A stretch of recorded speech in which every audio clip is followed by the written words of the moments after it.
car fixed yet? It's the Studebaker. Yeah, the one with the little doggy in the window that goes... Carol Burnett made millions laugh for 11 years straight. But in 1977, she did something that made her entire crew cry. The episode aired once and broke viewers' hearts.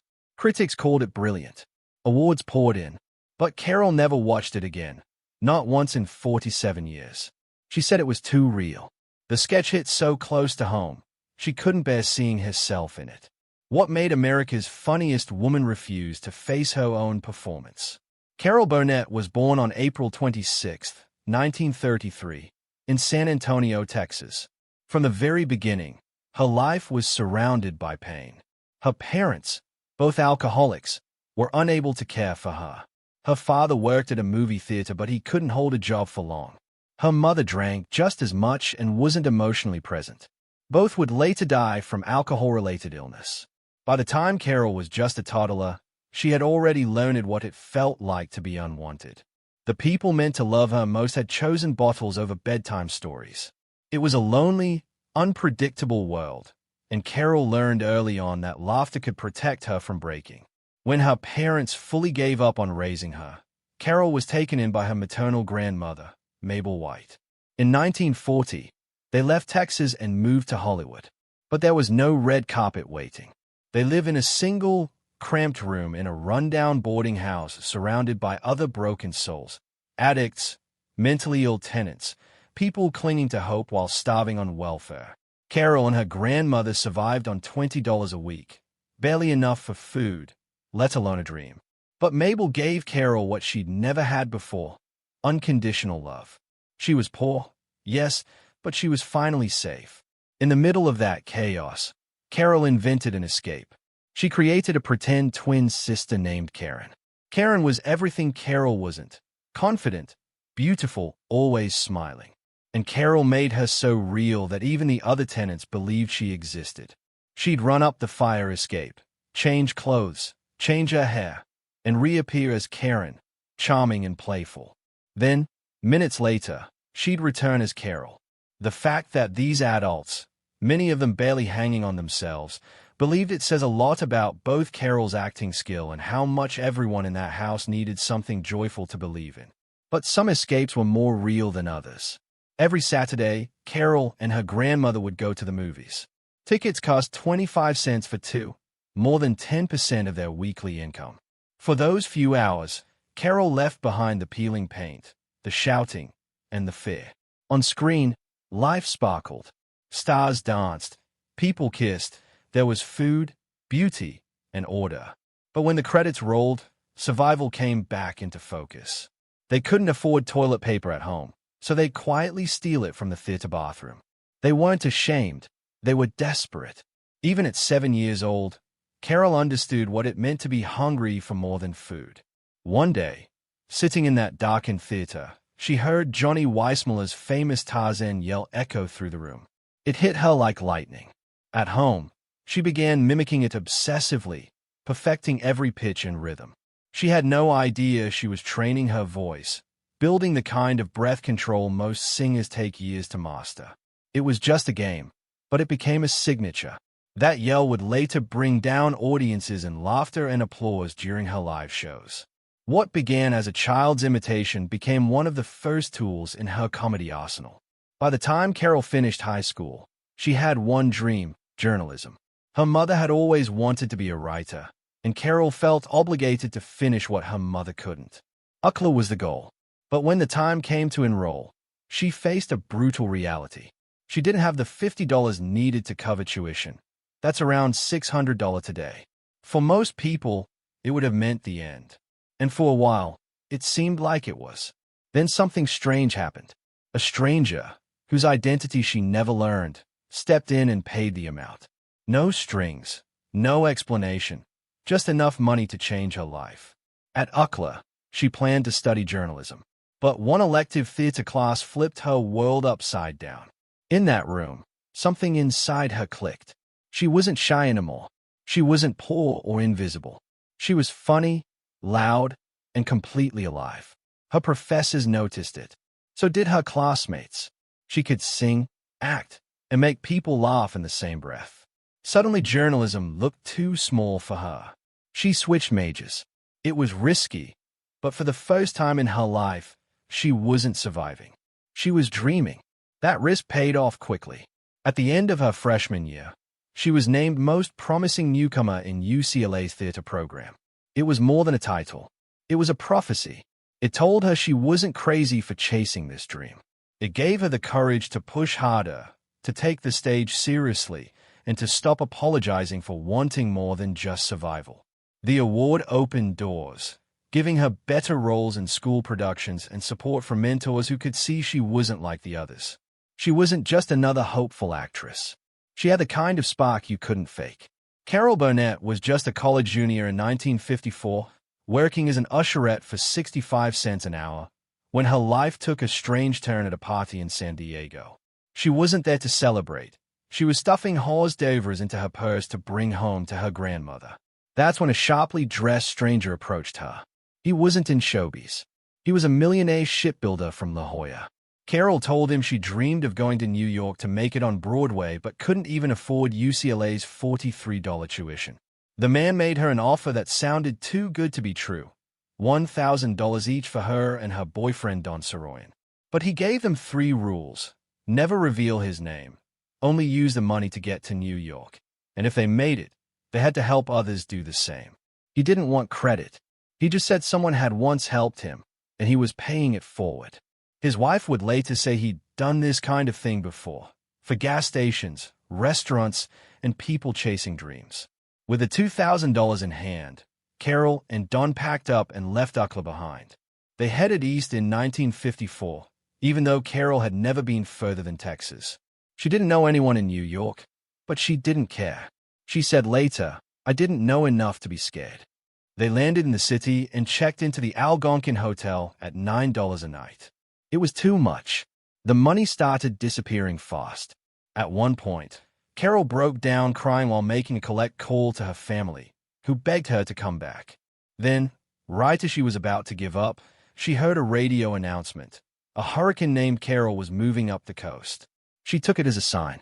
Somehow, it gave her strength to stay.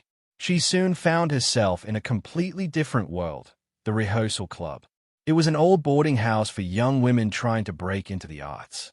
For $18 a week, Carol got a cot in a shared room with 4 other actresses. There was only 1 bathroom and 1 closet. But to her, it was paradise. She'd been sleeping on a couch back home. The place buzzed with energy, girls practicing lines, singing, running around with curlers in their hair. To make ends meet, Carol worked as a hat-check girl at night and auditioned during the day. It wasn't glamorous, but it was real. In March 1955, she and the other girls put on a show called the Rehearsal Club Review and mailed out invitations to agents and producers. Big names like Marlene Dietrich showed up. That night, doors started opening. Her first big break came from something totally ridiculous, a love song about John Foster Dulles, the stiff, ultra-serious U.S. Secretary of State, written by Ken Welsh. It was a joke song, over the top and absurd. But Carol performed it so perfectly that it became her signature. The audiences went wild. She got invited onto the Jack Pa Show and then the Ed Sullivan Show. On January 6, 1957, she stepped out onto the Sullivan stage with her knees shaking. But by the end of her set, people were howling with laughter. In August that same year, she went back to perform the Dulles song again, plus a parody of Puppy Love. That ridiculous ballad turned her into the talk of New York comedy. For the next 5 years, Carol kept grinding. She had a small role on The Paul Winchell Show in 1955 where she played a ventriloquist dummy's girlfriend. That led to a part alongside Buddy Hackett in Stanley, which only lasted a year. But in 1959, everything changed. Carol landed the lead in Once Upon a Mattress, a new off-Broadway musical that got picked up for Broadway. She played Princess Winifred, a loud, clumsy girl from the marsh who was completely unlike any fairy tale princess. The show exploded in popularity. She earned her first Tony nomination. And on June 22, 1959, exactly 5 years after she got that mysterious loan, Carol and Don paid back the full $2,000. The millionaire never responded. He stayed anonymous to the very end. By then, Carol was earning $500 a week, which to her felt like hitting the jackpot. Once Upon a Mattress wasn't even supposed to be a hit. It started as a small summer camp project. Critics didn't love it when it debuted on Broadway in May 1959, but audiences did. The show ran for 470 performances, moving from theater to theater. Carol's performance made the difference. When she left the cast in June 1960, the show collapsed within a week. Her replacement only lasted 8 performances before it closed completely. Carol had become irreplaceable. Then came The Gary Moore Show. From 1959 to 1962, Carol went from rising star to full-on television powerhouse. She won her first Emmy in 1962. Her cleaning lady character became iconic. But the real impact of that show was in what it taught her. Gary Moore's unrehearsed Q&A warm-ups inspired the live audience interactions that would later define the Carol Burnett Show.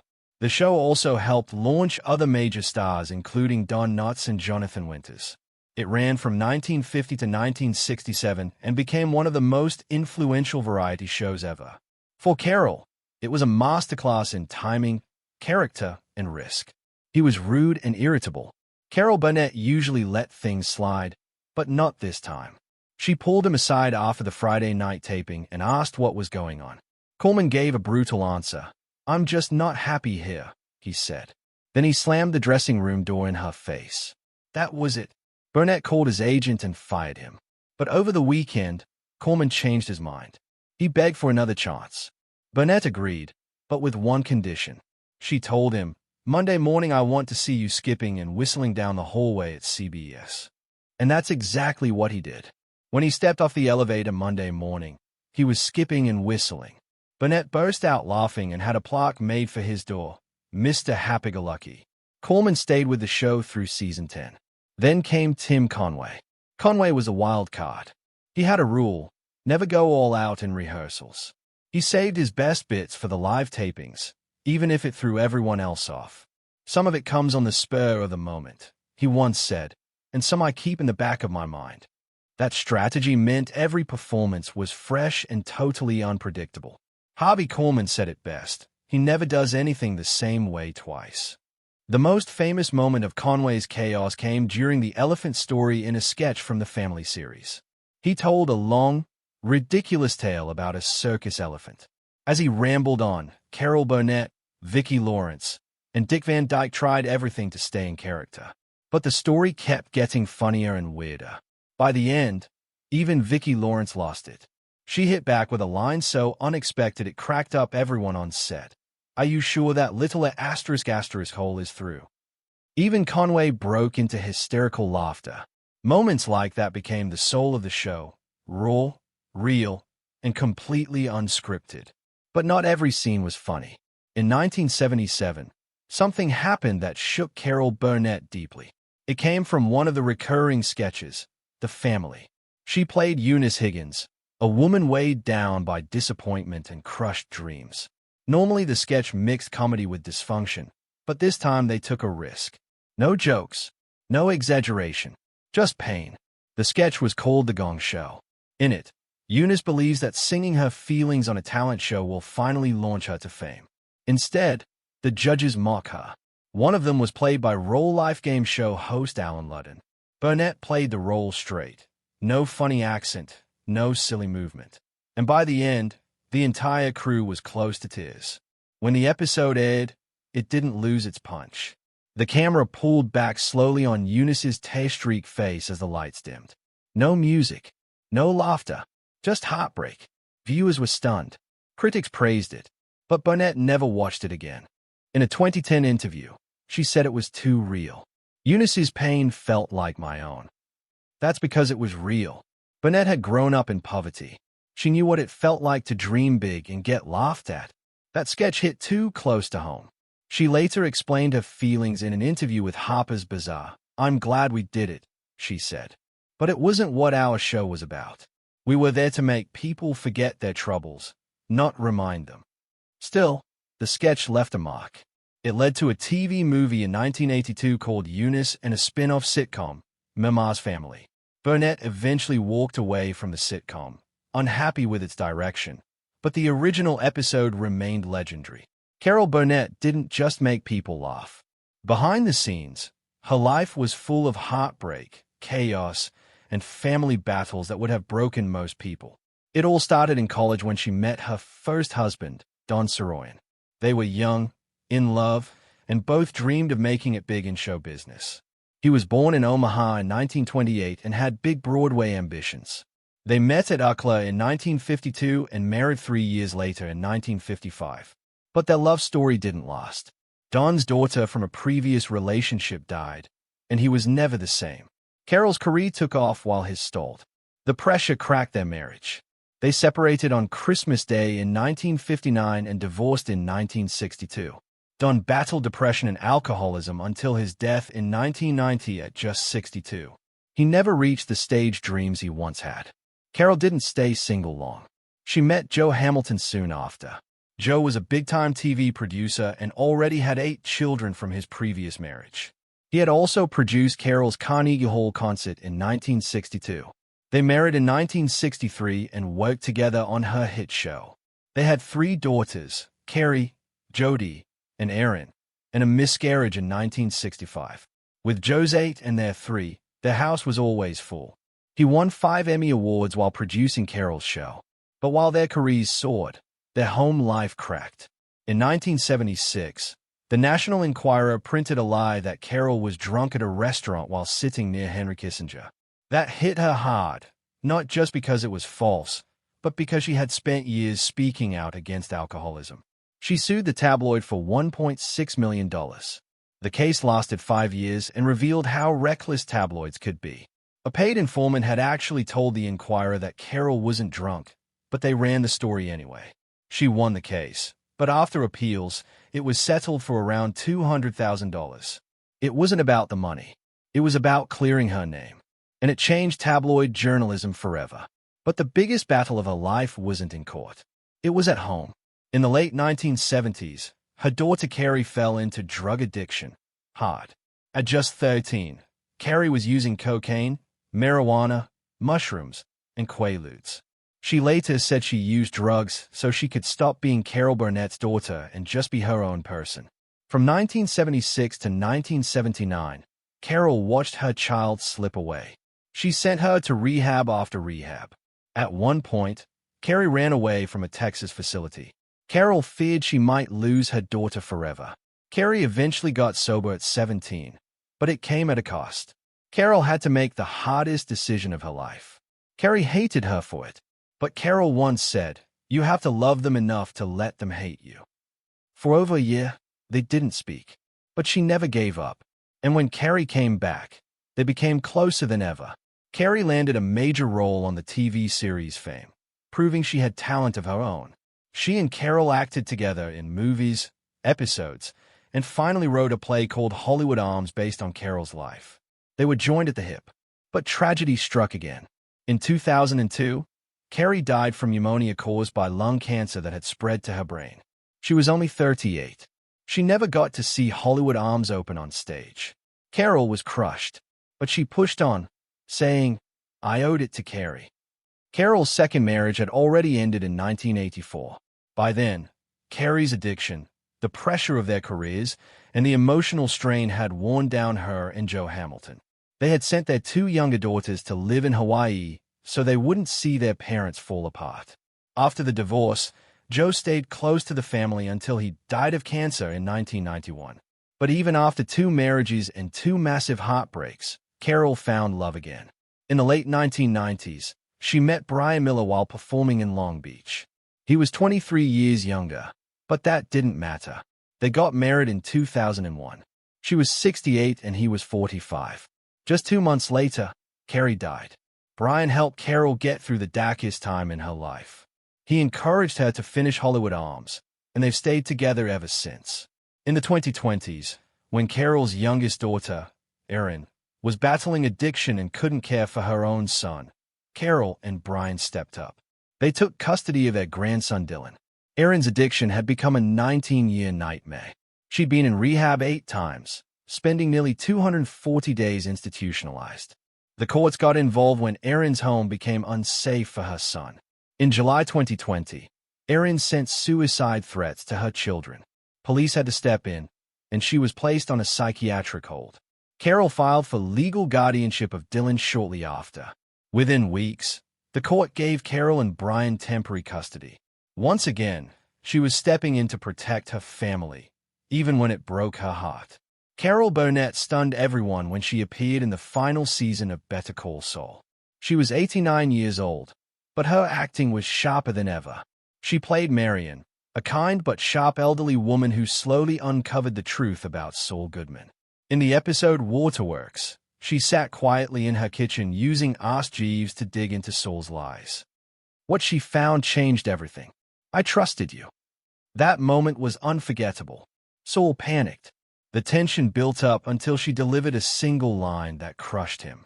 He even considered silencing her forever.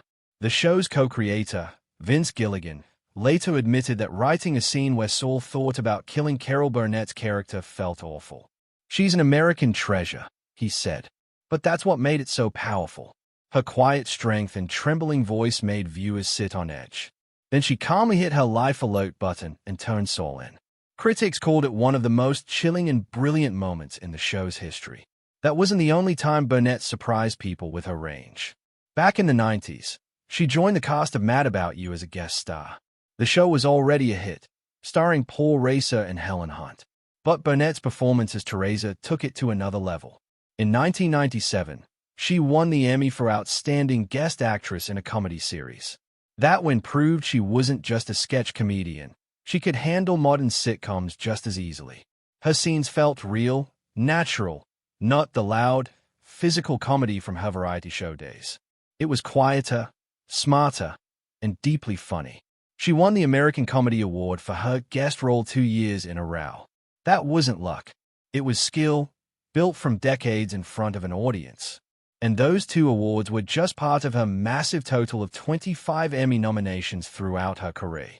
In the 2000s, Burnett's voice took over where her physical comedy left off. She jumped into animated films, lending her voice to colorful characters that lit up the screen. Her biggest success came in 2008 in Horton Hears a Who, a CGI adaptation of a Dr. Seuss classic.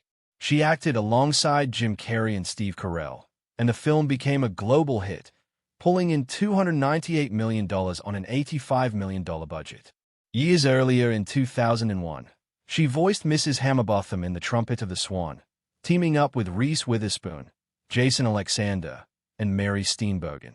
These roles introduced her to a whole new generation of kids who had never seen The Carol Burnett Show, but her voice carried the same warmth, charm, and wit. She didn't need to be on screen to make an impact. Her voice did all the work. Burnett's return to Broadway at the end of the 1990s felt like a homecoming.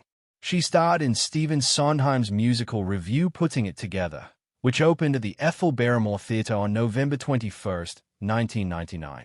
It ran for 101 performances and 22 previews. Burnett played the wife, standing beside theatre greats like George Hearn, Ruthie Henshaw, and John Barrowman. It had been 30 years since she last performed on Broadway.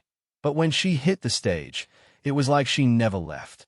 The show was even filmed live for television and home release, capturing moments both polished and unscripted, like when her skirt fell during a scene and she turned it into a gag mid-performance. Even critics who gave the overall show mixed reviews had nothing but praise for Burnett. She handled Sondheim's complicated music with ease, proving her stage presence was still unmatched. And just when people thought she had done it all, Carol Burnett reappeared, this time on Apple TV Plus in 2024. She starred in Palm Royal as Norma Delacourt, a wealthy Palm Beach woman who spends most of the series in a coma, until she suddenly wakes up. The role demanded a lot. Not only did Burnett have to perform physical comedy, she also had to create a kind of gibberish dialogue to mimic someone just regaining speech. She made it all up on the spot. That level of improvisation isn't easy at any age, but Burnett was 91. Her work earned her a nomination for Outstanding Supporting Actress in a Comedy Series, making her the oldest female nominee in Emmy history. The show premiered on March 20, 2024, and went on to earn 11 nominations. The cast was packed with stars: Kristen Wiig, Ricky Martin, Laura Dern, Allison Yanny. But Burnett still stood out. And once again, new viewers discovered a woman who had been entertaining the world for over 7 decades.